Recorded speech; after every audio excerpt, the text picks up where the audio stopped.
de abarcar lo que se pueda. Bien, sabemos que son 3 niveles de organización.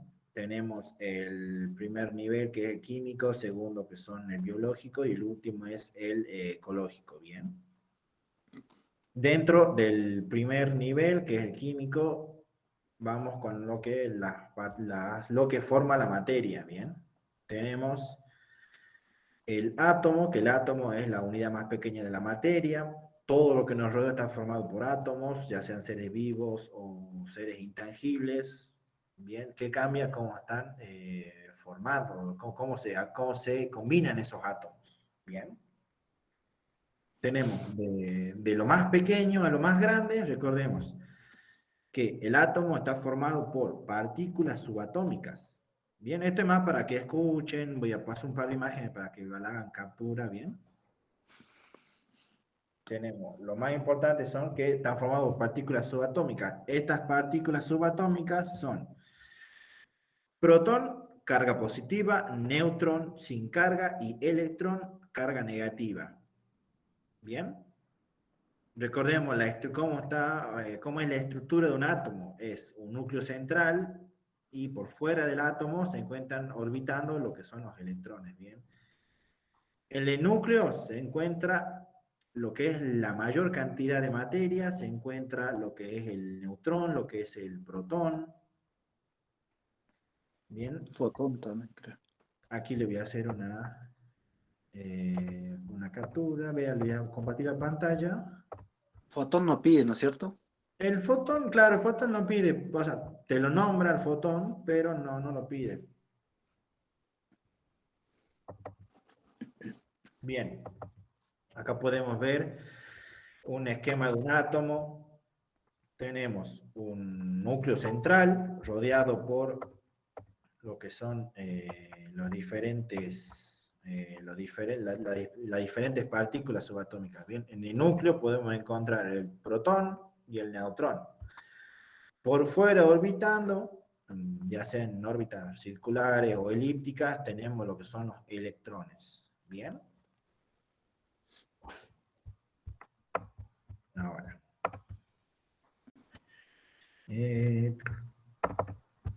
Sí, ese sería el modelo actual, digamos. Claro, el modelo actual, bien. Eso, justo. Gracias por hacerme acordar de eso, le iba a mostrar. Aquí tengo un pequeño resumen que lo encontré en internet, me gustó, habla muy a grandes rasgos de lo que es la evolución del modelo atómico, bien. Además que nada, para que lo entiendan y lo vayan bien. Que empieza con Dalton, que decía que, bueno, que era básicamente, eran como, que el átomo era prácticamente una estructura rígidas. Ya después Thomson ya hablaba del pastel de pasas. Recuerden que la masa era la parte positiva y las pasas vendrían a ser las partículas negativas, ¿bien? Pasando por Rutherford, ya habla de lo que es una estructura nuclear, ya habla de lo que es el núcleo con carga positiva y los electrones circulando a su alrededor ya como planetas, ¿bien? Esto hagan captura, esto les va a servir mucho, para que tengan una idea y entiendan cómo fue evolucionando. Tenemos, un segundito. Tenemos después el modelo de Neil Bohr, que ya habla, ya bueno, ya aquí encontramos, ya se descubrió lo que es el neutrón, ya sabemos que también hay protones, ya sabemos, ya hablamos de lo que es niveles de energía, diferentes niveles de energía para los átomos. Bien. Y el modelo actual, que ya habla más que de niveles de energía, habla de la nube de electrones. ¿Qué quiere decir? Que en el modelo anterior se decía que el electrón daba vueltas alrededor del átomo y se lo podía llegar a encontrar, alrededor del núcleo y se lo podía llegar a encontrar. En este no, habla de que es toda una zona, una región donde posiblemente se lo podría encontrar el electrón. Bien. Esto, bueno, ya le hicieron captura, así lo voy cambiando.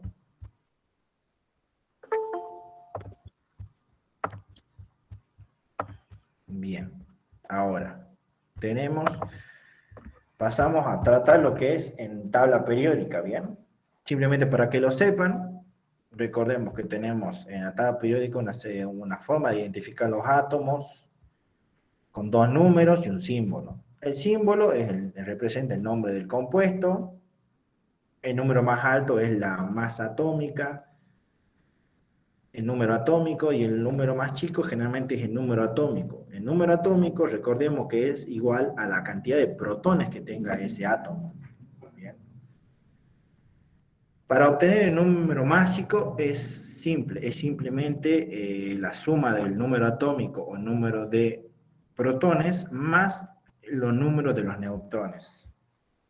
Y lo mismo para encontrar cualquiera de estos. Si tenemos dos de estos datos, podemos despejar y lo obtenemos. Bien. Simplemente para que lo vean y lo vayan relacionando. No hay más. Híjole, había gente que estábamos graves todos, parece, somos 24. Bien. José, y el número atómico es la cantidad de protones que posee un átomo, ¿no es cierto? Bien, perfecto. El número másico es la suma del número de protones y número de neutrones. El número atómico. Bien, recordemos, en el átomo el 99.99% de la masa se encuentra en el núcleo. Los electrones no tienen, su masa es prácticamente despreciable. Bien. Ojo, no se equivoquen lo que es masa con cuanto a la carga eléctrica, ¿bien? Porque recordemos que el protón es positivo y el neutrón y el electrón es negativo. Estos hacen que el átomo sea de carácter neutro. Bien. Si voy muy rápido, quieren que repita alguno de lo que vimos recién. ¿O van entendiendo bien hasta ahora? Bien, José, seguí. Bien. Ahora, tenemos átomos y tenemos moléculas. Bien, la siguiente, tenemos ya lo primero que vimos son las partículas subatómicas, que es lo más pequeñito, luego cuando se combinan forman átomos. Estos átomos al combinarse forman moléculas, ¿bien? Estas moléculas pueden ser de dos tipos, pueden ser moléculas simples o pueden ser moléculas complejas, ¿bien? Molécula simple, que quiere decir que dos átomos iguales se combinan. Y moléculas complejas, que se combinan átomos diferentes. Por ejemplo, si yo le digo el oxígeno es O2, son dos moléculas de oxígeno, ¿es una molécula simple o una molécula compleja? Simple. Bien. Y si yo le digo agua, que es H2O, dos moléculas de hidrógeno con una de oxígeno, ¿qué es? ¿Simple o compleja? Compleja. Perfecto, bien. Eso es lo que tienen que saber moléculas. Ahora, hay ciertas características que tienen que saber, que es esta imagen que me gustó, es la regla del octeto, el primer párrafo es esencial. Habla de que un átomo diferente de hidrógeno tiende a formar enlaces, ganando, perdiendo o compartiendo electrones hasta completar 8 en su último nivel. Bien. Aquí le muestra un gráfico para que más o menos lo entiendan. En azul oscuro un átomo y en azul claro otro átomo. Bien. El azul oscuro por sí solo posee en su último nivel 2, 3, 4, 5. 5 electrones. Y el otro lo mismo. 1, 2, 3, 4, 5. Bien. A los dos, ¿qué les convendría? ¿Ganar o perder electrones?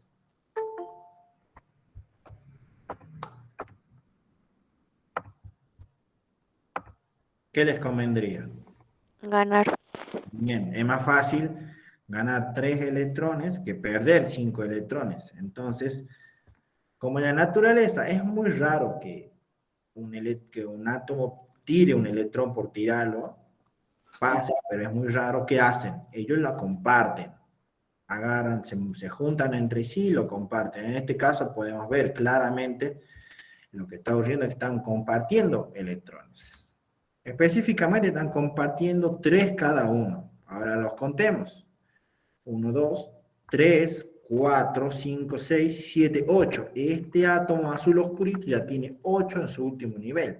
Ya completó su octeto. Y este de azul claro, lo mismo. 1, 2, 3, 4, 5, 6, 7, 8. También completó lo que es su octeto. Ya están estables, están tranquilas, ¿bien? Y no, ninguna tuvo que perder ni tuvo que ganar. ¿Qué hicieron? Compartieron. Bien. Esta es una molécula compleja, para que vean. El oxígeno tiene en su último nivel de electrones, tiene 6 electrones.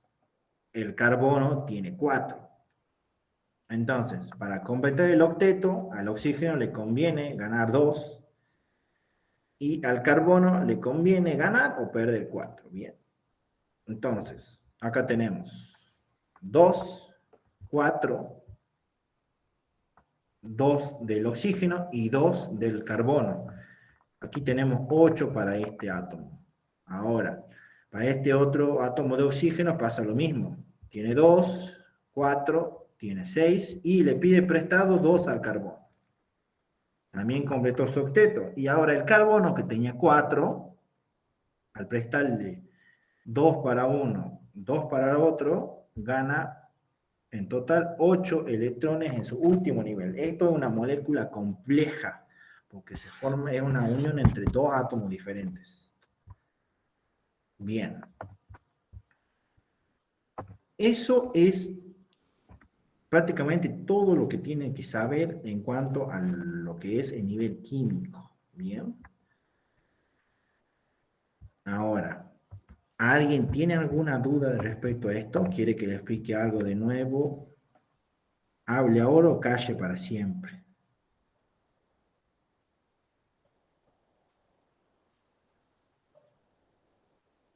Por mi parte se va entendiendo. ¿Se entiende? Perfecto. Estamos. Entonces, ¿alguien más alguna duda?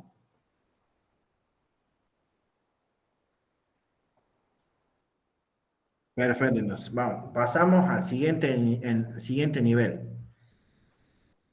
El siguiente nivel ya es la parte, ya hablaremos de lo que es célula, ¿bien? Que es una de las cosas que ve que más les complica a todos.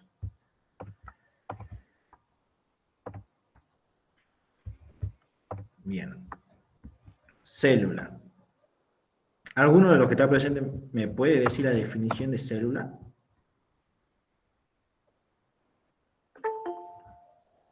La unidad funcional y estructural de todo ser vivo. Bien, perfecto. Recordemos que hay seres vivos que son unicelulares y pluricelulares. Bien. Ahora, ya sabemos que la célula es la unidad estructural y funcional básica de los seres vivos. Estas células pueden ser de dos tipos. Pueden ser células procariotas o células eucariotas. ¿Bien? ¿Cuál es la principal diferencia entre una célula? ¿Cuáles son las principales diferencias entre células eucariotas y células procariotas?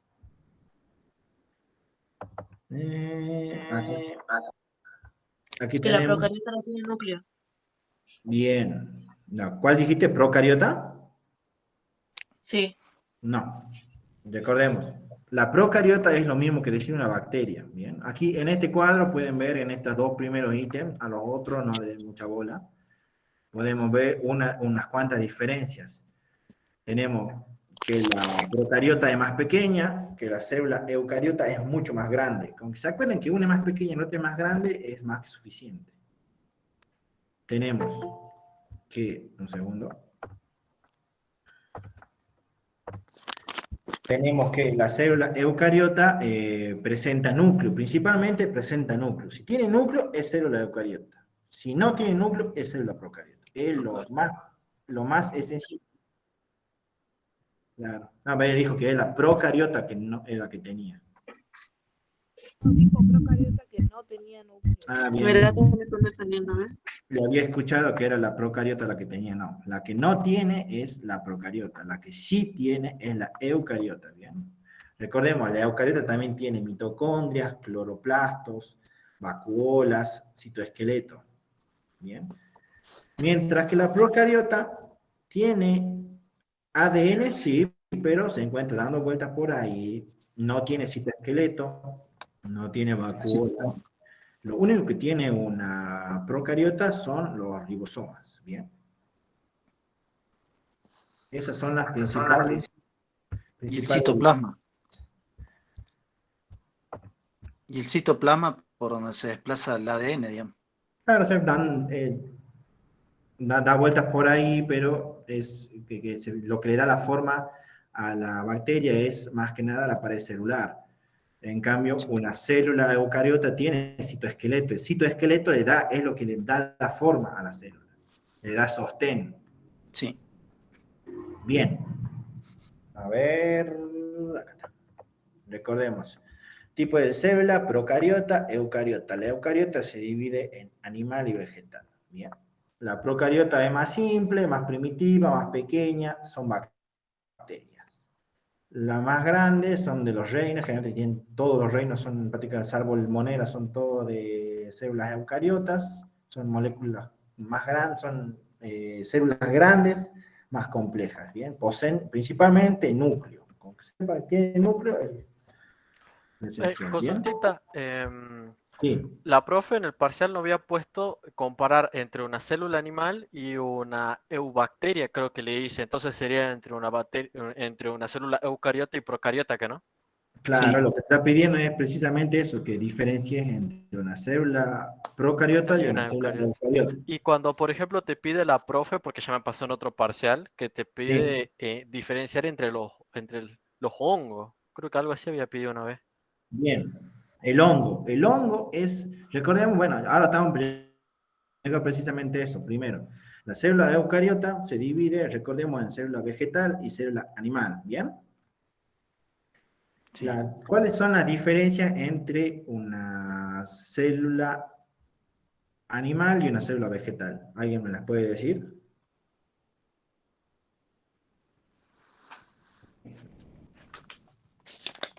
Que la célula vegetal presenta pared celular, Bien, que tiene vacuola más grande y que son bien, autótrofas. bien. O La sea, vegetal, la animal tiene vacuolas pequeñas, bien, son heterótrofas bien, y posee centrosomas. bien, perfecto. No tiene pared celular. No es. Bien, ahora, recordemos, ¿de qué está formada la pared celular de una célula vegetal? ¿De glitina? No, Cloroplastos. No, de celulosa. La pared celulosa es. celular de la célula vegetal está formada por celulosa, ¿bien? La El pared celular, cloroplasto es el que le da el color, los clorofilas. claro, ahora, lo que es la pared, recordemos que el hongo también tiene una estructura similar a la célula vegetal, también tiene pared celular, pero su pared celular está formada por otra proteína, que es la quitina. ¿Bien? Entonces, si la profesora te pide que diferencies entre la célula, una eubacteria y y la pared celular de un hongo, recordemos que el hongo tiene una pared celular formada por quitina y la eubacteria tiene una pared celular formada, bueno, creo que era por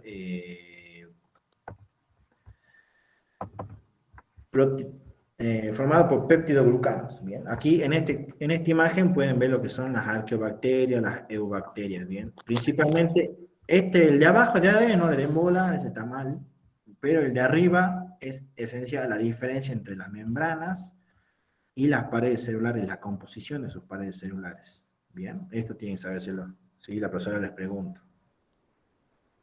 A mí en mi pregunta yo le puse que ¿cómo se diferencia? Que tienen pared celular formada por peptidoglucanos y después, bueno, fui poniendo las diferencias entre una célula procariota y una eucariota, ¿bien?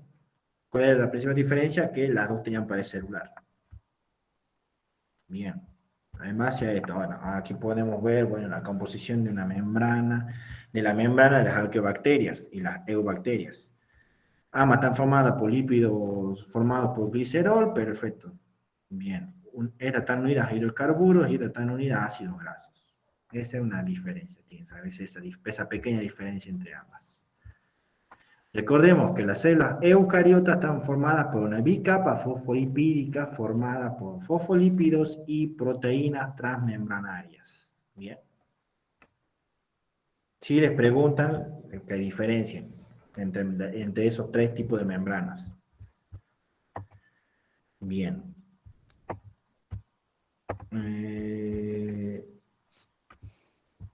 Sí, bueno, eso sería lo más relevante en cuanto a la diferencia entre las diferentes células. Bien, aquí tengo otro gráfico para que vean.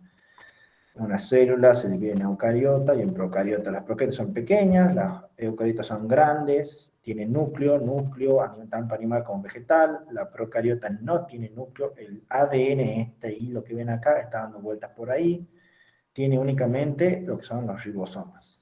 ¿Bien? Y lo que esto está afuera, que es lo que lo protege, es pared celular. La célula vegetal tiene pared celular, tiene membrana y tiene todas las organelas. Y bueno, lo que es la célula animal no tiene pared celular, pero tiene una membrana, también tiene núcleo y las organelas. Bien. Hasta acá se va entendiendo más o menos cómo es para que relacionen el tipo de lo que tienen que responder.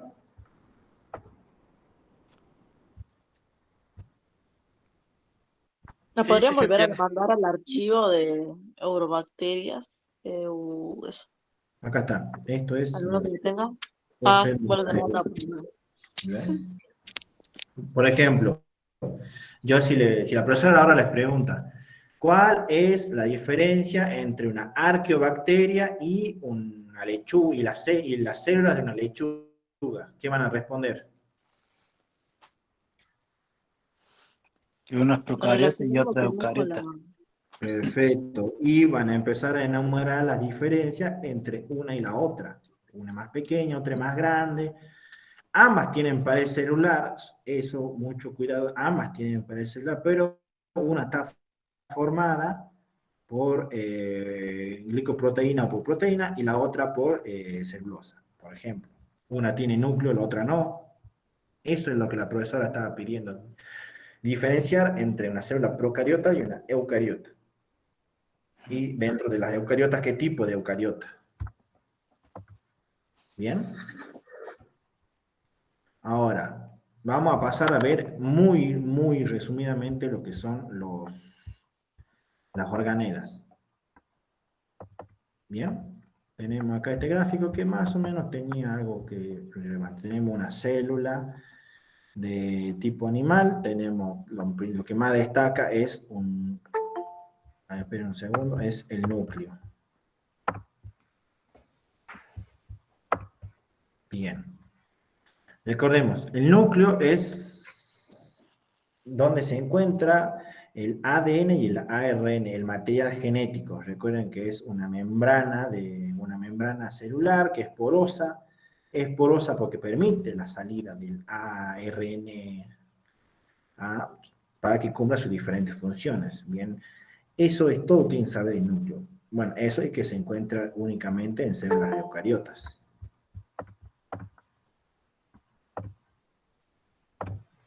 Ahora, mitocondria, recordemos, la mitocondria es exclusiva de la célula eucariota y es donde se produce la respiración celular y se obtiene la mayor cantidad de energía. Bien, eso es lo que tienen que saber de la mitocondria. Bien, aquí tienen más o menos un resumen de lo que es, para que vean, estas son las organelas que yo más o menos vi son más importantes. Haré una captura, lo dejo un momento. Bien. Por ejemplo, la profesora preguntó en alguno de los juegos, ¿qué pasa si a una célula le quitas la mitocondria? ¿Alguien sabe qué puede pasarle a la célula?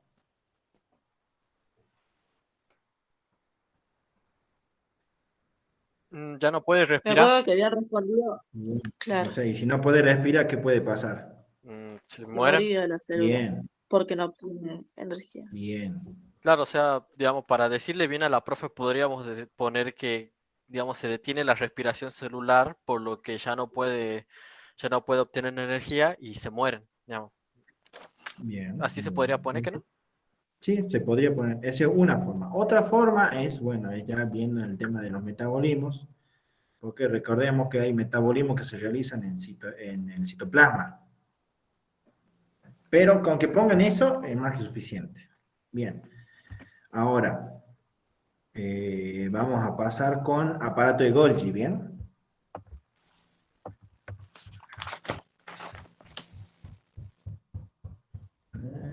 Aparato de Golgi.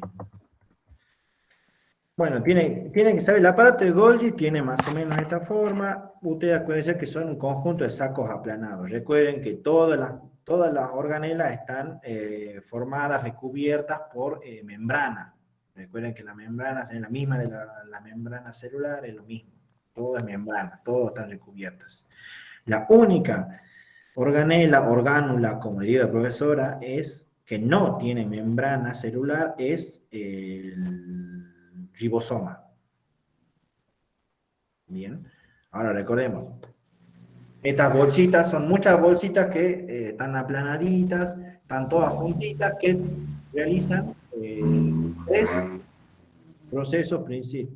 reacciones principales. Empaquetan lípidos y proteínas. Empaquetar es básicamente agarran una proteína y la meten dentro de una bolsita. Eso es empaquetar. ¿Cómo meter algo en una caja? Bien. Lo otro que hacen es madurar o modificar proteínas. Que es, algunas proteínas necesitan ser maduradas o modificadas para darle otro aspecto biológico, otra función biológica. Bien, esa es la segunda que tienen que saber. Y la tercera función del aparato de Golgi es la secreción o la transportación de estos mismos lípidos o proteínas a donde haga falta. Bien. Por ejemplo, si nos sacaran el aparato de Golgi, ya no podríamos empaquetar proteínas o lípidos para enviar a algún lugar a que sea repuesto o que donde hagan falta. Ya no podríamos madurar algunas proteínas para que se conviertan en hormonas, o ya no podríamos enviar, por ejemplo, proteínas o lípidos donde haga falta. ¿Bien? ¿No Eso produce lisosomas también? ¿Cómo? ¿No produce lisosomas? La verdad no me acuerdo bien. Yo me acuerdo de estas que eran las que la profesora pidió. Pero sí, básicamente produce, o sea, empaquetar es básicamente producir una bolsita, hacer una bolsita. Un lisosoma es una bolsita, básicamente, una vesícula, con enzimas. Por eso, recordemos, maduración es madura o transforma proteínas. Recordemos cuáles son las funciones de las proteínas. Es estructural, enzimática, recordemos que el lisosoma está lleno de enzimas, y de regulación. Bien, entonces, también no podríamos tener lisosomas, perfecto, no tendríamos lisosoma, entonces no tenemos que haga la digestión celular. Bien. Exactamente. Ahora, tenemos lo que es la parte de Golgi, vamos a pasar a lo que es los retículos endoplasmáticos. Bien. Recordemos, tenemos dos retículos endoplasmáticos, uno liso, uno rugoso, ¿bien?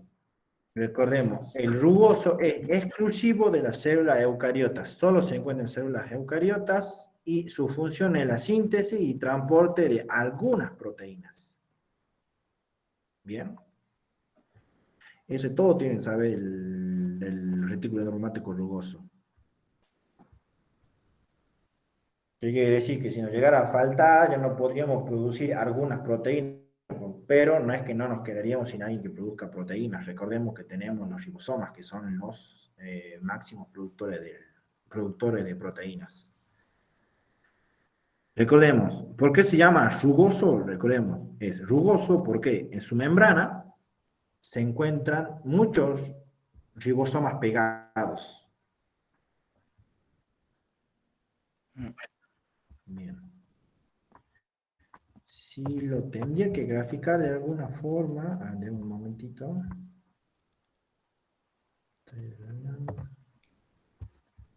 Acá.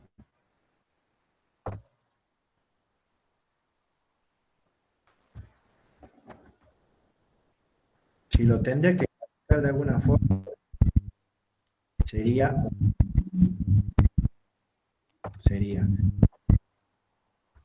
una bolsa aplanada.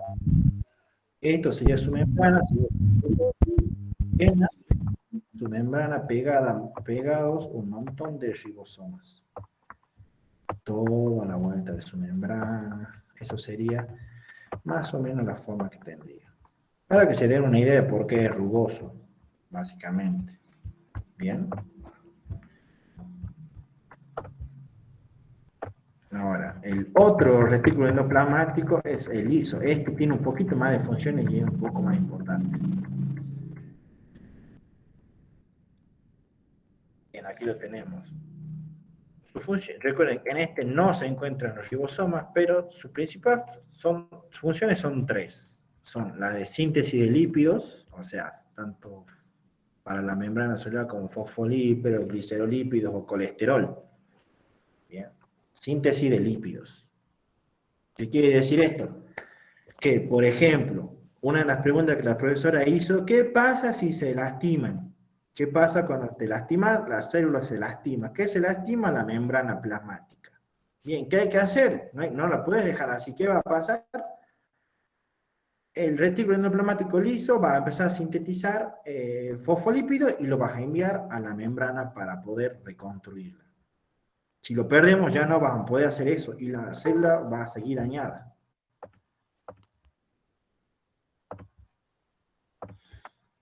Bien. Sí, otra de las funciones es la de destoxificación. Básicamente evita que nos envenenemos con las toxinas que se producen en el cuerpo. Ahora, la última función que es bastante importante es la reserva y liberación de calcio. Recuerden, son como saquitos, entonces hacer un saquito, el músculo necesita mucho lo que son el calcio, entonces para trabajar, entonces esto lo que hace es almacenarlo y cuando haga falta lo libera para que la célula lo utilice. Bien, hagan captura de esto, eso es todo lo que tienen que saber. Esto último no hace mucha falta porque esto es lo que pasa en el hígado y la profesora creo que no lo pasó. Bien. Ahora tenemos esto, tenemos, ¿qué me estoy olvidando? Retículos.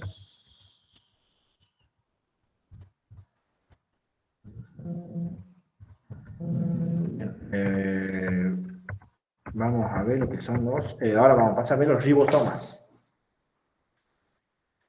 Ribosomas, recordemos que hay dos tipos de ribosomas, tanto para células procariotas como para células eucariotas. ¿Bien? ¿Cuál es la diferencia? El tamaño. Recordemos, ¿cuál era más grande? ¿La célula procariota o la célula eucariota? Las eucariotas. Bien, entonces el ribosoma eucariota va a ser Grande. bien. ¿Cómo están formados los ribosomas? Están formados básicamente por ARN ribosomal unido a proteínas. Bien. Ese es cómo están formados. Es el ribosoma. Después, bueno, cuando se juntan muchos, se forman, imagínense, pelotas de ARN y proteínas, todo hecho un lío. Bueno, estas serían las subunidades. Tiene dos. Recuerden, aquí pueden ver una pequeña y otra más, y una subunidad mayor, que es la que está acá en rojo. Bien, estas dos, al combinarse, forman el ribosoma y empieza a tener la capacidad de sintetizar proteínas. Bien, esto que ven acá de 80 y 70S, apréndanselo así, no hace falta que se lo sepan, es simplemente el tamaño de los ribosomas. 80 para las eucariotas, 70 para las procariotas. Entonces, ya sabemos que su función es la de sintetizar proteínas, la mayor sintetizadora de proteínas. ¿Qué quiere decir? Que si nos llegaran a faltar en el cuerpo, el cuerpo ya no podría producir proteínas. Al no producir proteínas no podría generar lo que son estructura de soporte, no podría generar enzimas para hacer algún trabajo, metabolizar algo, ya no podría producir hormonas, ya no podría actuar como agente regulador, ya no podría realizar las características de las proteínas. Bien, al no poder sintetizar, no hay proteínas, al no haber proteínas no pueden mandarse a ninguna de esas funciones. Eso es una de las preguntas que hizo la profe. Bien. Y bueno, creo que ya abarcamos las que eran las más importantes.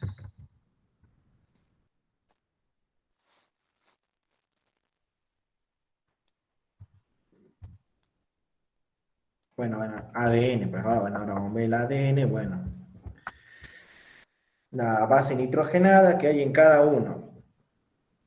No estoy seguro también, recordemos que son, el ADN son dos cadenas, recordemos que son dos cadenas, viene el dibujo de un ADN, son dos cadenas que se van enrollando entre sí, mientras que el ARN es una sola de esas cadenas, ¿bien?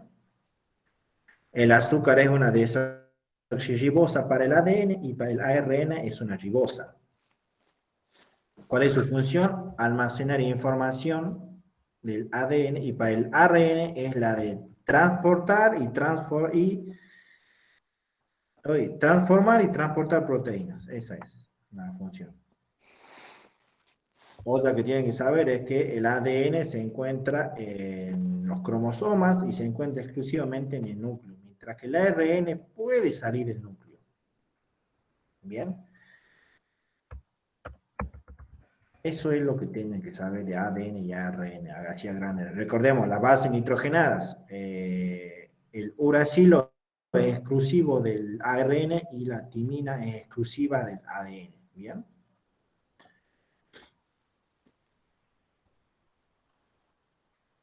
Perfecto, bien. Chicos, en cuanto a esto, ¿tienen alguna duda o quieren que pregunte, que le diga de nuevo?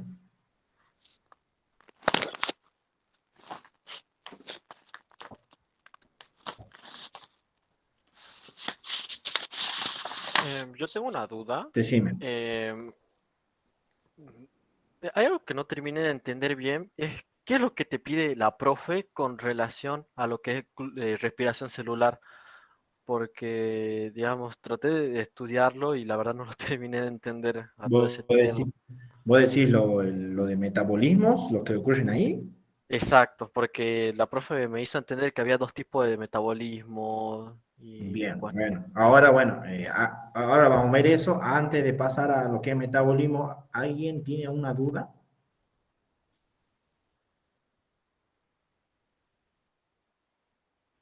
Se va entendiendo, así que Bien, perfecto.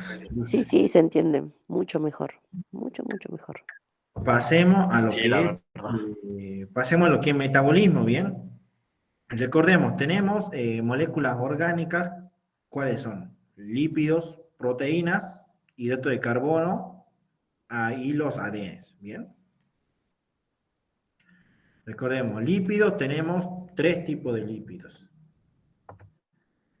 Son los ácidos grasos, saturados e insaturados, tenemos lo que es los fosfolípidos y tenemos lo que son el colesterol.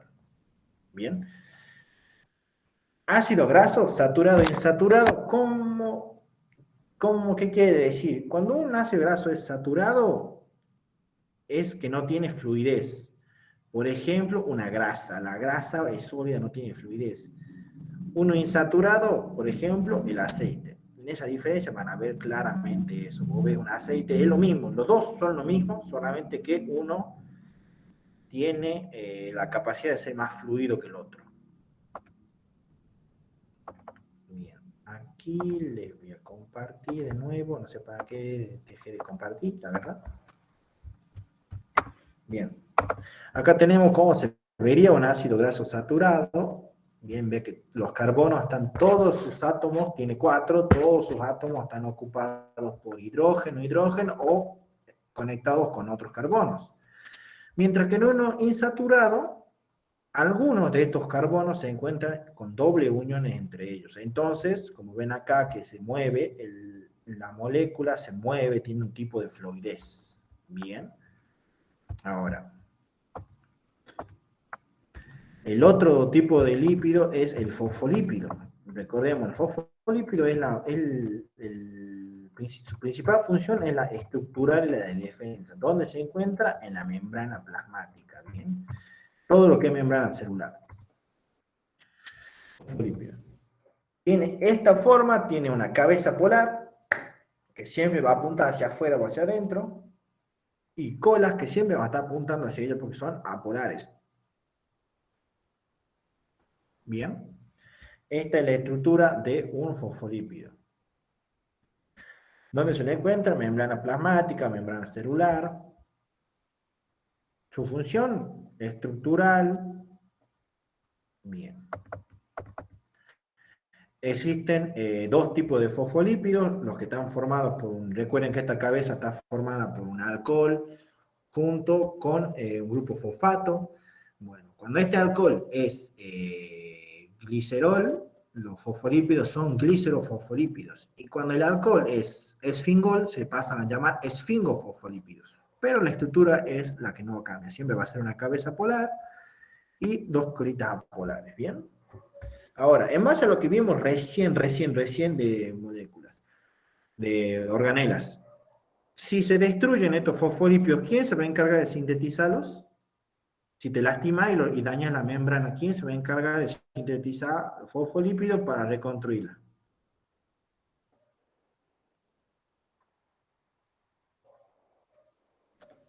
El retículo endoplasmático liso. Bien, perfecto. Porque él es el encargado de sintetizar los diferentes lípidos que hay. Bien. Entonces, cuando la profesora preguntó eso de que qué pasaría si te lastimas, bueno, precisamente se lastima, se rompe la membrana plasmática, ¿y quién actúa ahí? Retículo endoplasmático lisos, sintetiza lípidos y los envía a membrana para reconstruirla. Eso es. El otro lípido que nos queda es el colesterol. El colesterol tiene, bueno, es no hace falta que se lo sepan, para que lo vean nada más. Tiene su principal función es la de ayudar a la síntesis de algunas hormonas, ayudar a la fluidez de la membrana. ¿Para qué la fluidez de la membrana? Para que en temperaturas muy frías no se congelen y se rompan. Bien, ahora, recordemos que tenemos dos tipos de colesterol, el colesterol bueno y el colesterol malo. Bien.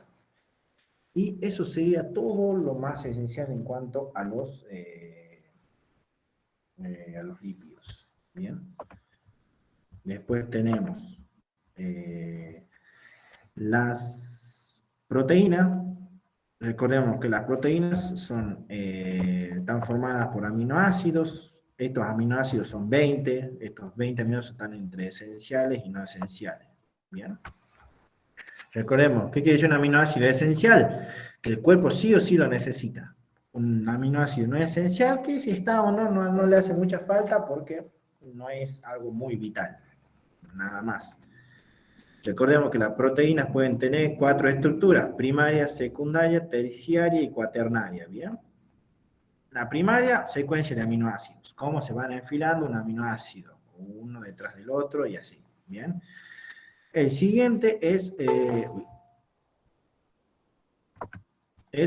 si esta secuencia de aminoácidos, el segundo nivel es ya va tomando forma de hoja plegada beta o si va tomando forma de hélice alfa. Suena un poco complicado, pero en realidad no es tanto, es más que nada imaginárselo. Aquí le voy a hacer un pequeño dibujito para que se le hagan una idea. No hace falta, simplemente para que se acuerden de que es una hélice alfa y cómo se veía una hoja plegada beta. Bien. Tenemos el que es, cuando la secuencia de aminoácidos empieza a formar una hoja plegada beta, digamos, tenemos acá esta, que digamos que acá se une la proteína, ¿bien? Esta proteína empieza a tomar forma, su secuencia de aminoácidos empieza a tomar forma de hoja plegada beta. ¿Cómo va a ser? Literalmente como doblar una hoja. Tac, tac, tac, tac, tac, así. ¿Bien? Entonces, la proteína va a ir tomando esta forma, siempre va a ser así. ¿Bien? Esta estructura tiene una determinada función. ¿Bien? Esto es una hoja plegada beta, mientras que, por ejemplo, una que se vaya haciendo en espiral es la de hélice alfa. Bien, esta es cómo seguiría desarrollando la proteína. Bien, el tercer nivel que nos dijeron era el tercer nivel de las proteínas es si es que toma forma globular o fibrosa. ¿Qué quiere decir? Que cuando este enrollamiento se hace mucho, la proteína empieza a tomar esta forma, así como de una nube. Y cuando es fibrosa, que empieza a tomar ya forma de una fibra más recta. Esa es. Y el último nivel sería lo que es la función biológica.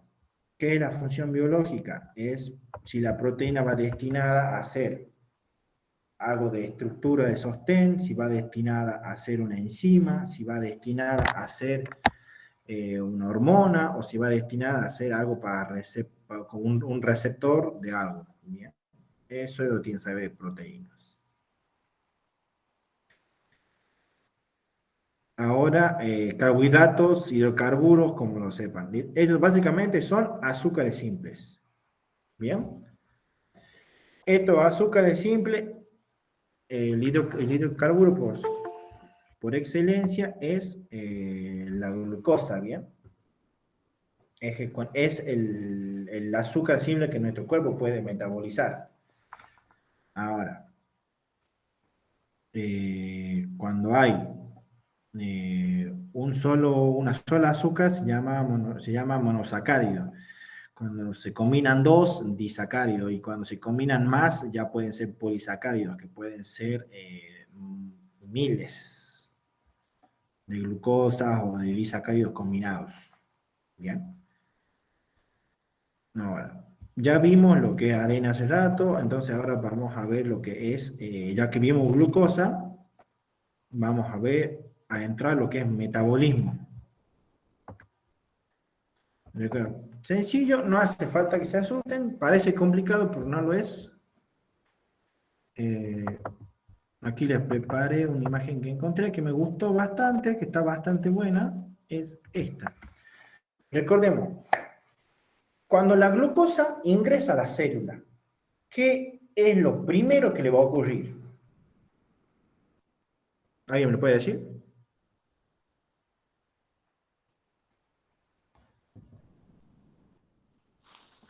¿No se activan las enzimas? Sí. Bien. Cuando recordemos, tenemos que obtener energía, ¿no? Bien. Lo primero que va a ocurrir cuando entra la glucosa a la célula es que va a ser metabolizada. La vamos a metabolizar. ¿Cómo la vamos a metabolizar? La vamos a partir, degradar, como quieren decirle, y vamos a pasar de tener una glucosa, aquí pueden ver una glucosa completita, y la vamos a dividir en 2 piruvatos. Bien. Recordemos que lo que es anabolismo es la producción de algo, y el catabolismo es la degradación, destrucción de otro compuesto. ¿Cómo se van a acordar? El anabolismo es crear, catabolismo viene de catástrofe, de destruir cosas, de romper cosas, ¿bien? Entonces, un proceso metabólico catabólico se va a encargar de romper esta glucosa. La va a romper en 2 piruvatos. Recordemos, la glucosa es una molécula compleja y el piruvato una molécula más simple. Eso es el catabolismo, pasar de una molécula compleja a otra más simple. El anabolismo es todo lo contrario, es de una molécula simple a algo más complejo. ¿Bien? Bien, entonces dijimos que la glucosa ingresa a la célula. En la célula, ¿en dónde va a ocurrir? ¿En citoplasma o en la mitocondria va a ocurrir este proceso llamado glucólisis?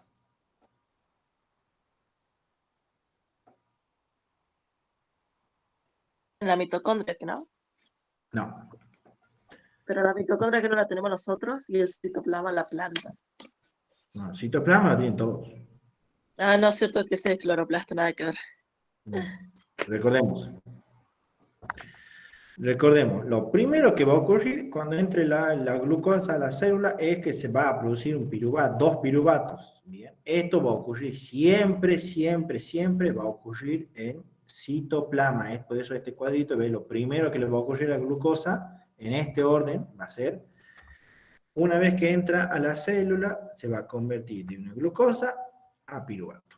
Bien, esto en citoplasma. Perfecto, aquí se lo voy a explicar de otra forma para que también vayan comprendiendo.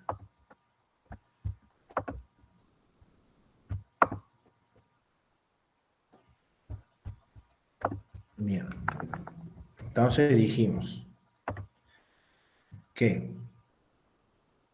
tenemos, o acá voy a dibujar una célula, super chombi, me perdonarán. Bien, acá tenemos un núcleo. Bien, célula, este es mitocondria, esto es la membrana del núcleo y todo esto que está dentro es el citoplasma, bien. ¿Cómo lo vamos a acordar? Recordemos, esto que parece un huevo frito, bien. Como en la clara es todo el citoplasma y la yema es el núcleo, bien. Tenemos una pequeña glucosa, esta glucosa ingresa a la célula.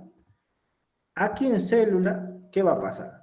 La célula la va a metabolizar, va a hacer un proceso de catabolismo. Esto es en citoplasma, ¿no? Si recordamos que esto es citoplasma, entonces la va a dividir en ¿qué? En 2 piruvatos. Bien.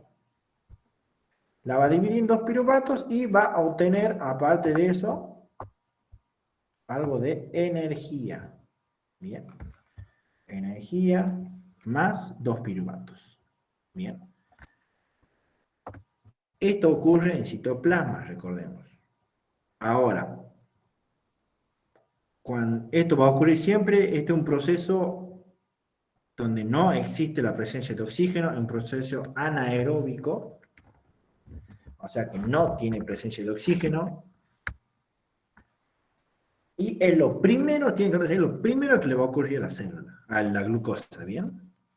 Ahora, ¿qué pasa? Cuando hay oxígeno, este piruvato va a entrar a los pulmones de la célula. ¿Cuáles son los pulmones de la célula?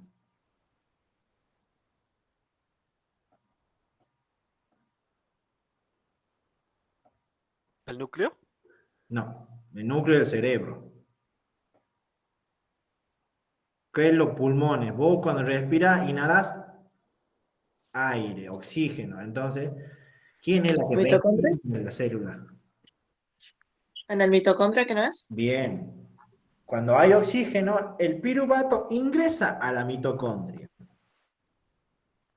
Dentro de la mitocondria ocurren 2 procesos. Bien. Lo primero que va a pasar con el piruvato es que se va a oxidar en acetil-CoA. Este proceso se llama oxidación del piruvato, ¿bien? O, la profesora también le dijo como descarboxilación oxidativa del piruvato. ¿Bien? Recordemos, recapitulemos. Glucosa a piruvato, glucólisis, citoplasma. Hay oxígeno, ingresa a la mitocondria. En la mitocondria, el piruvato se convierte en acetil-CoA. ¿Bien? Ahora, el acetil-CoA pasa a otro metabolismo llamado ciclo de Krebs. Este ciclo de Krebs es el encargado de producir ATP, dióxido de carbono, FADH2, NADH. ¿Bien?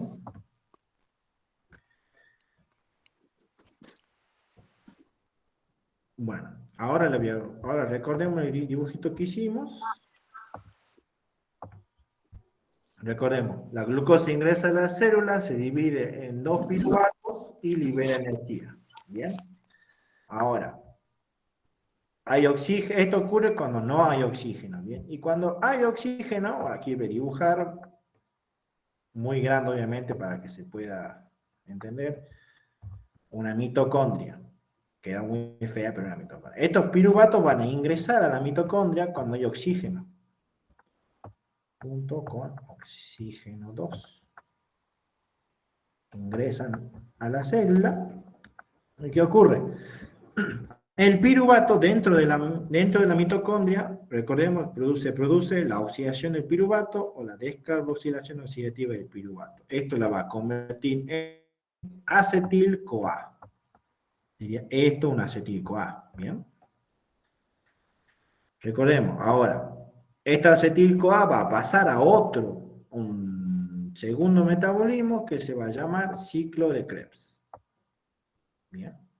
Vamos a tener ciclo de Krebs, es un ciclo. Bien, este es el ciclo de Krebs. Y del ciclo de Krebs la célula va a obtener ATP. ATP, NADH, NADPH. Bien. Ahora, recordemos, vamos desde la célula, ingresando la glucosa ingresando a la célula, produciendo la glucólisis, donde en citoplasma se van a formar dos piruvatos y se va a obtener energía. Cuando hay oxígeno, este piruvato va a ingresar a la mitocondria, donde se va a convertir en acetil-CoA mediante la descarboxilación oxidativa del piruvato. Este acetil-CoA no puede quedarse ahí, entonces tiene que entrar a otro mecanismo y va a ingresar al ciclo de Krebs. Y del ciclo de Krebs va a liberar energía. Bien. Este proceso en el balance energético era lo que decía que la respiración celular aerobia produce 32, 34, 36 o 38 moléculas de ATP. Bien.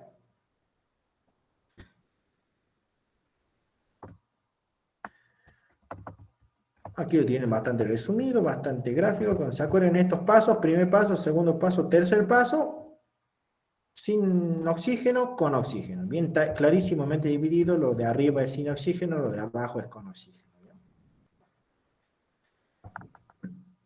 Ahora, puede ocurrir dos procesos más. Estos son la fermentación láctica y la fermentación alcohólica. Estos pueden producir tanto en la mitocondria como en el citoplasma, que es el ácido láctico, es un piruvato que lo convertimos en ácido láctico. ¿Para qué? Para enviarlo a sangre. El ácido láctico, recordemos, es ese ardor que sentimos cuando hacemos ejercicio y al otro día nos duele todo. Bien. Y la fermentación alcohólica al piruvato dentro de la mitocondria lo convierte en alcohol y dióxido de carbono. Bien. Con eso.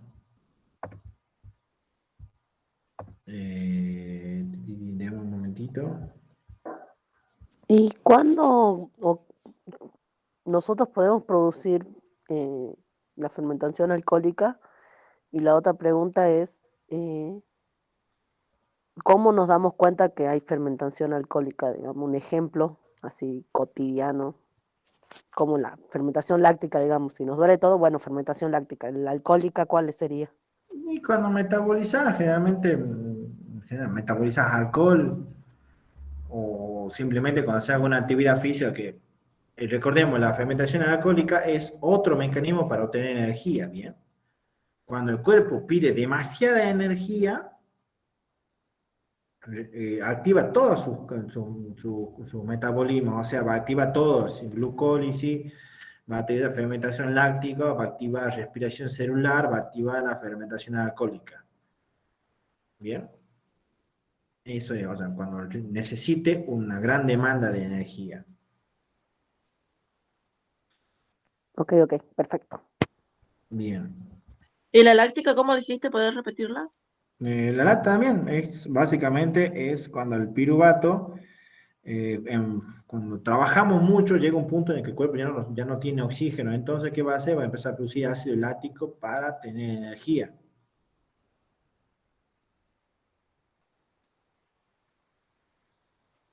Bien, ahora. Bueno, recapitulemos. La glucólisis pasa por tres procesos principales. Uno, un metabolismo donde sin presencia de oxígeno y 2 con presencia de oxígeno. El primero, ¿cómo se llama?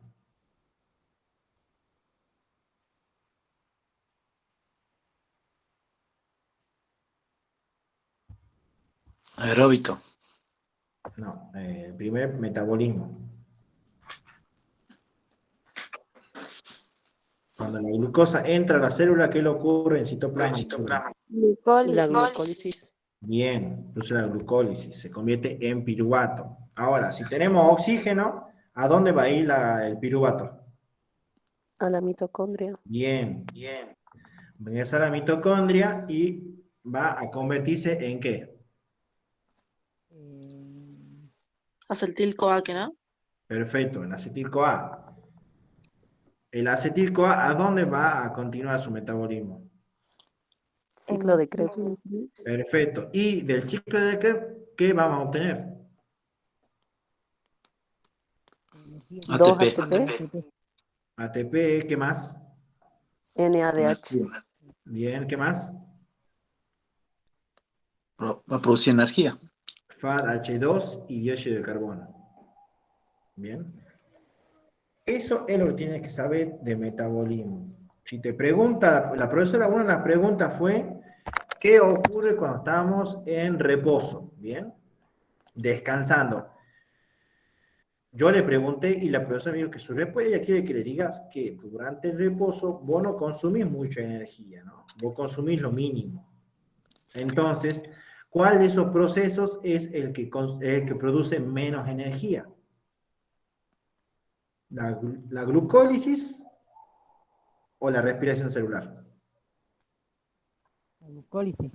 Bien, o sea que el cuerpo va a catabolizar glucosa haciendo glucólisis, pero no va a hacer respiración celular, no va a hacer los mecanismos que hay dentro de la mitocondria porque no lo necesita. ¿Cuándo lo va a necesitar? Por ejemplo, cuando pensamos, cuando estudiamos, cuando caminamos, cuando corremos, cuando hacemos actividad física, ahí en algún tipo de esfuerzo, ahí vamos a necesitar hacer respiración celular. ¿Bien? Ah, claro, ya entiendo. Eso es lo que justamente nos pidió la profe en el parcial anterior, digamos, qué es lo que pasaba en nuestro cuerpo mientras se corría. Eso. Vos corres, ¿qué Ese necesita ejercicio. ¿qué necesita tu Energía. cuerpo? Energía. Entonces, ¿qué va a hacer? Glucólisis y después el piruvato va a entrar a la mitocondria y va a producir ATP. Recordemos, la glucólisis produce en el balance energético solo 2 ATP, mínimo. 2 ATP no es nada. En cambio, la respiración celular, el ciclo de Krebs más la oxidación del piruvato produce 32, 34, 36 o 38 moléculas de ATP, muchísimo más que lo que es la glucólisis sola. O sea que ahí hay un balance para el cuerpo. Claro, si el cuerpo no necesita, no va a hacer falta que haga muchas cosas. Simplemente con la glucólisis va a estar bien. Pero si ya tenemos que hacer algo como pensar, porque recordemos que pensando nuestro cerebro trabaja, recordemos que cuando corremos también necesitamos energía, ahí se va a producir lo que es la mayor cantidad de energía. El cuerpo va a necesitar energía. O sea que cuando nosotros estamos en reposo durmiendo, usamos glucólisis. Claro, exactamente. Eso es lo que la profesora estaba pidiendo. O sea, utiliza una energía mínima para Claro, que el corazón no siga bombeando sangre, para que exactamente. o sea, las partes vitales de nuestro organismo sigan funcionando. Exactamente. Eso yo se lo pregunté a la profesora y eso es exactamente lo que ella me respondió. ¿Y qué pasa si antes de ir a dormir uno comía? Porque algo me dijo de que algo más se producía cuando Vos, alguien comía. vos comes, ¿qué producís? Vos ingresas nutrientes al cuerpo. Estos nutrientes tienen que ser metabolizados de un más rápido, más lento, depende si te vas a dormir automáticamente, pero es eso.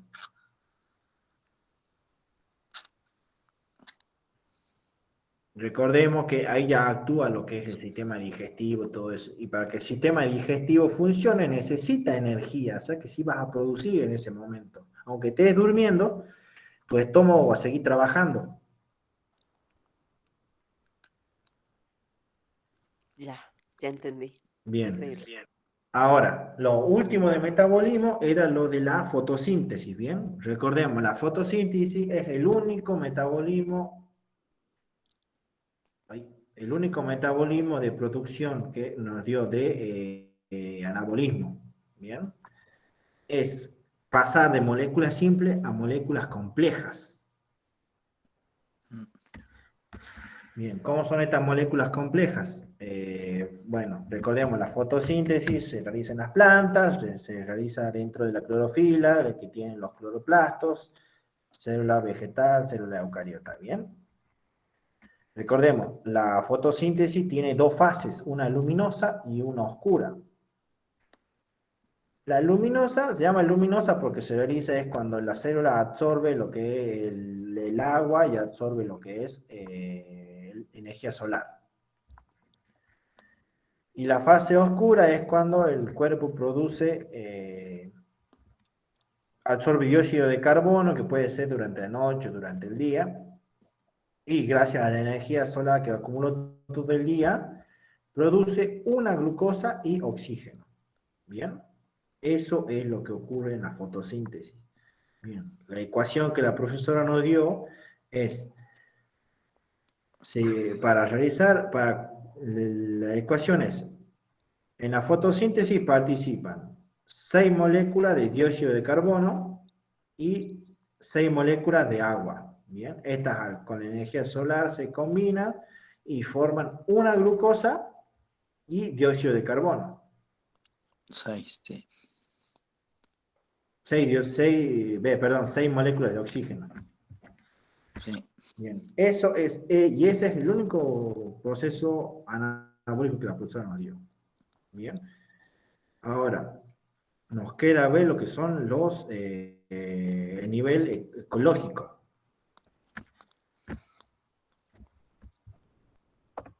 El nivel ecológico, no tengo nada preparado.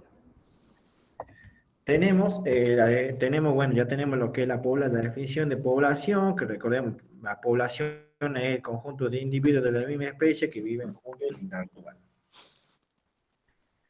Comunidad, la comunidad es un conjunto de diferentes poblaciones que interactúan entre ellas, que se encuentran viviendo en el mismo lugar y en el mismo tiempo. Bien. Por ejemplo, si la profesora pregunta en el aula, escuchen bien, ¿no? En el aula, ¿qué hay? ¿Una población o una comunidad? Población, ¿Por qué? porque Son todas las somos mismas todos de la especies. misma especie, digamos. Todos Bien. somos seres humanos, digamos. Y por ejemplo, en la ciudad, ¿qué hay? ¿Una población o una comunidad? Comunidad. Bien, ¿por qué? Porque hay animales, hay plantas, hay personas. Bien, y todas vivimos en el mismo lugar, en el mismo tiempo. Bien, ahora, recordemos que eso es lo básico que tienes que saber de eso. Eso es lo que la profesora pide, que diferencie. Y por ejemplo, si te digo un caracol y 3 tortugas, ¿qué niveles de organización de la materia hay?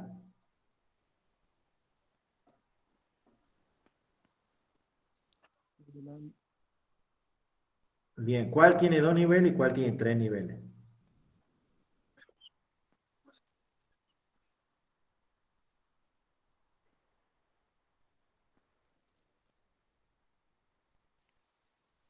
Bien, mientras que el cangrejito solo es simplemente llega hasta el primer y segundo nivel, a lo que es un Sistema de individuo. órganos. Bien. Esa era la pregunta que la profesora nos dio a nosotros. No sé ustedes qué pregunta le hizo respecto a eso, algo parecido que también le hizo, creo. A nosotros nos hizo una pregunta sobre la relación entre dos liebres, digamos. Había una liebre que estaba comiendo y aparecía otra y le quería sacar la comida, digamos. Bien. Nos hizo la pregunta de los niveles y sobre qué tipo de relación había ahí, digamos, que era Bien. competencia, digamos. Bien. Ahora, recordemos, antes de continuar con las competencias, recordemos que tenemos parámetros poblacionales que tenemos que saber, ¿bien?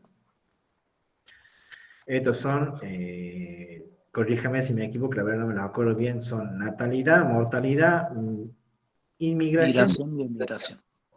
Bien.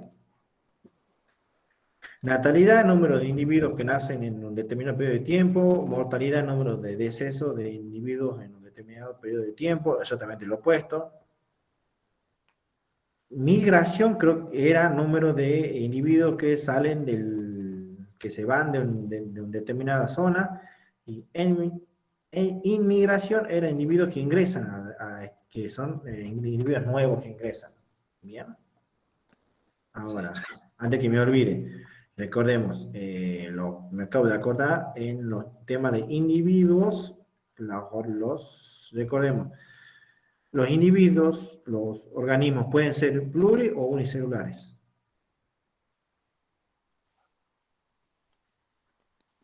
Pluri.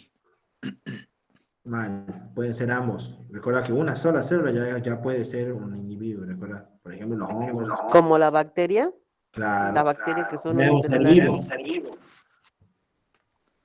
O sea que la bacteria ya sería un organismo. Sí, un organismo Porque unicelular, una sola parcial, célula. lo puso en el parcial y la profesora me lo tachó, digamos. Me puso que era esta célula. Bueno, Claro, una célula. Sí, no sé, una célula, la bacteria es una célula. la célula, claro. Bien, O sea que hasta ahí Célula. nomás no. claro. Poner en Y no, el Por ejemplo, esquema que hicimos, ¿viste, José? Habíamos puesto que organismo era todo. Era unicelulares, pluricelulares y todo, claro, digamos. O sea, la por célula, ejemplo, la bacteria debería incluir en organismo. claro, por ejemplo, mira, ve, para que te haga una idea, viste que tenemos esos hongos que comemos, esos hongos son organismos pluricelulares, es un hongo, pero también hay gente que tiene hongo en los pies y esos son organismos unicelulares que simplemente forman colonias y que se van reproduciendo, pero siguen, a pesar de que hay muchos, no se combinan en organismos pluricelulares. Bien. Las propiedades emergentes de los seres, de los seres vivos, bien, son. Se me olvidaron. La irritabilidad. Irritabilidad, metabolismo, movilidad, crecimiento, reproducción, homeostasis. Bien. Recordemos, homeostasis es la capacidad de los organismos de mantener la temperatura corporal. No sé si hace frío afuera, el organismo sigue teniendo su temperatura. Si hace calor, nosotros no estamos a la misma temperatura que el exterior. Bien. O sea, mantienen los 37 grados. Claro, esa es la capacidad que tenemos de mantenerlo. Nosotros, a través del abrigo, a través de la piel, del sudor, la transpiración, vamos a mantener la temperatura. Bien. Los animales, lo mismo, por su pelaje, sudando. El otro era metabolismo. Nosotros metabolizamos diferentes cosas, alimentos, metabolizamos sustrato para producir energía y siempre estamos metabolizando o creando cosas, ya sean haciendo grasa, según la que tenemos. Bien. Irritabilidad es la capacidad que tenemos de reaccionar a los estímulos externos. Sería, por ejemplo, vos vas y tocas una pava hirviendo, te estás quemando, vos retiras la mano. Ese sería la reacción a tu entorno. Sí. Bien. El otro es reproducción. Nosotros tenemos la capacidad de dejar descendencia, sí, todos. Es eso, simplemente. Crecimiento es la capacidad del organismo de desarrollarse de forma progresiva o así, e irse desarrollando al lado de un tiempo. O sea, todo eso que está diciendo se puede relacionar con una pregunta que había hecho la profe. ¿Qué pasa en este momento del parcial si quedas libre? Perfecto. Por ejemplo, si queda libre, ¿qué va a pasar? Hace frío, nos estamos regulando la temperatura, estamos haciendo homeostasis, metabolizando, ¿por qué? Estamos pensando, necesitamos mandar que el cerebro esté trabajando, necesita energía, el corazón está acelerado, entonces va a necesitar energía. Bien, vamos a metabolizar. También va a pasar la pero migración. yo creo que Ahí hablaba más sobre esto de la población, digamos. Van a inmigrar, va a Claro, disminuir claro, la o sea, cantidad. Yo creo claro, que era con ese relacionado a qué claro, pasaba cuando terminen el parcial y desaprueben, digamos. Porra, pero tienes razón, digamos. ¿Qué va a pasar? Van a claro, pero disminuir la cantidad de es para, ¿te alumnos. acuerdas? Porque nosotros me hicieron la pregunta de qué pasa en esta instancia, qué parámetros están ocurriendo en este momento del parcial, y era esa, era de que estábamos pensando, estábamos metabolizando, estábamos con frío, regulando, estábamos reaccionando a cualquier estímulo. Eso es lo que se diferencia. Y lo que vos me decís, sí, ¿qué va a pasar? Eso es en cuanto a los parámetros poblacionales. Si muchos desaprueban, seguirán yendo de clase, la densidad del aula será menor, o sea que habrá menos alumnos en el aula, muchos seguirán. Bien, eso sería. Y nos queda ver los tipos de relaciones. Recuerda que tenemos relaciones de competencia y de cooperación, ya sea de intraespecífica o interespecífica. Bien, intra de la misma especie, inter de entre diferentes especies. Si pregunta entre dos conejos que se están peleando por la comida, es intraespecífica, una relación más que nada de poder por el alimento, el territorio. Bien. Si te di, por ejemplo, si entre individuos de diferentes especies que se están relacionando, recuerda que tenemos lo que es el mutualismo, el comensalismo.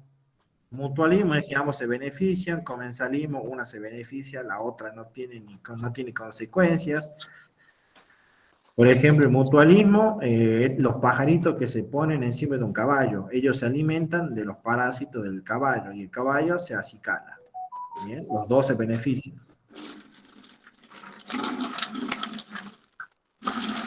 El otro es comensalismo, creo que era, por ejemplo, el tiburón con la rémora. El tiburón caza y la rémora se beneficia porque ella come, pero la rémora no afecta al tiburón.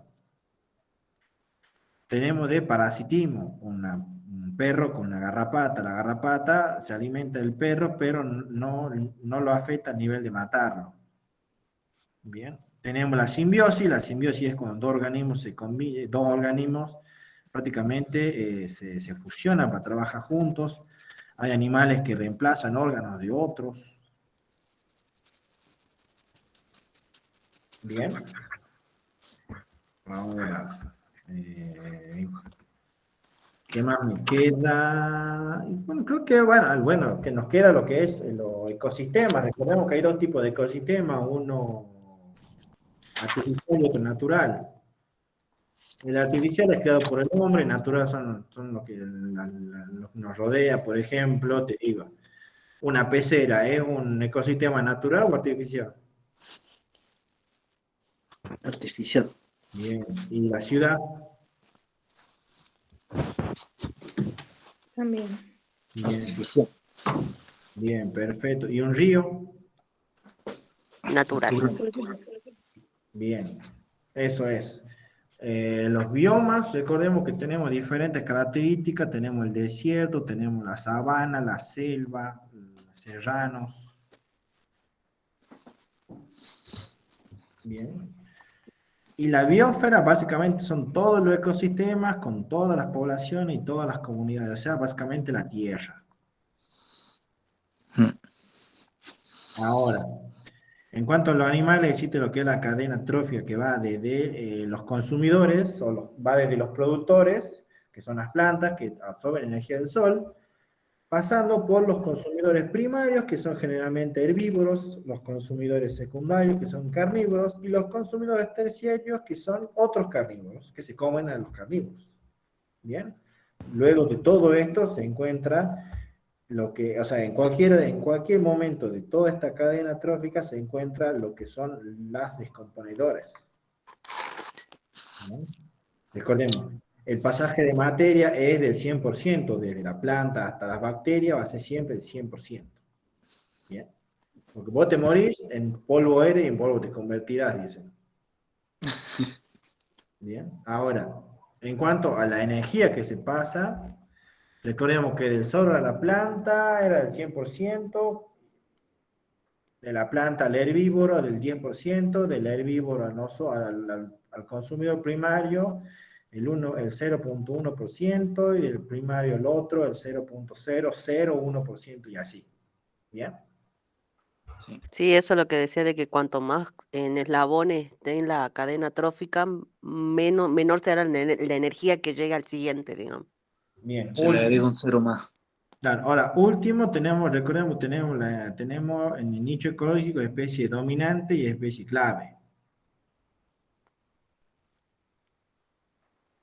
Sí.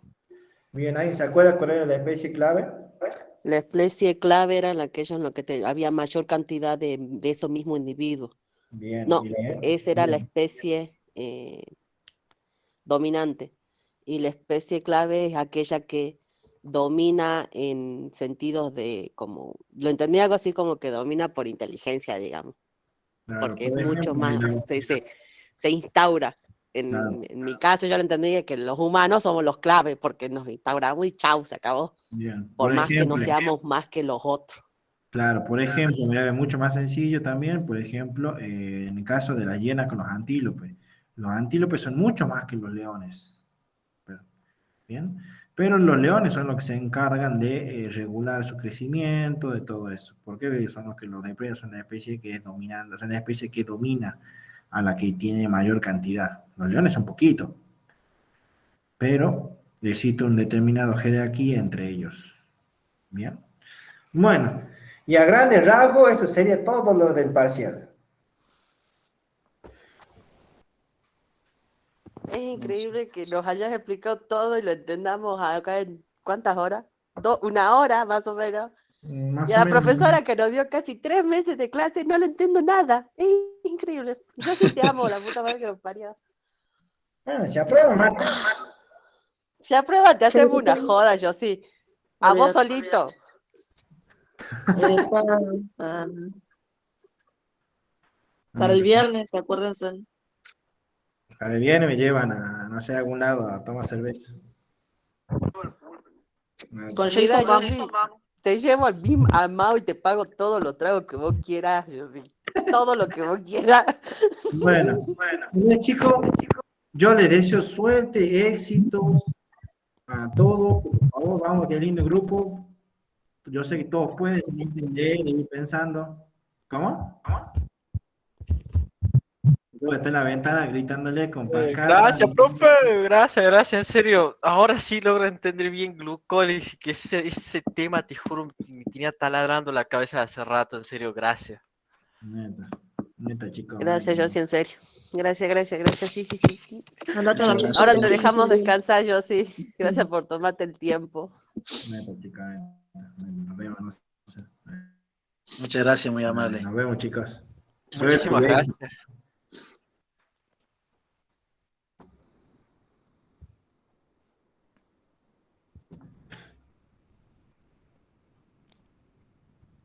Gracias, Patrick.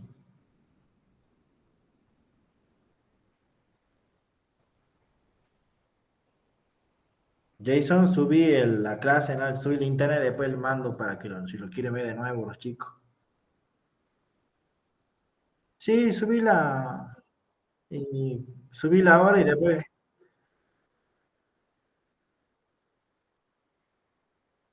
Dale,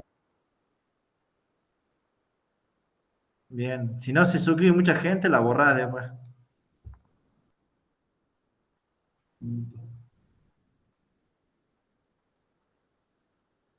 Claro, neta. No sé. Avísame cuando lo tengas, así lo envío a los chicos. Tienes toda la noche para que cargue. Déjalo cargar todo.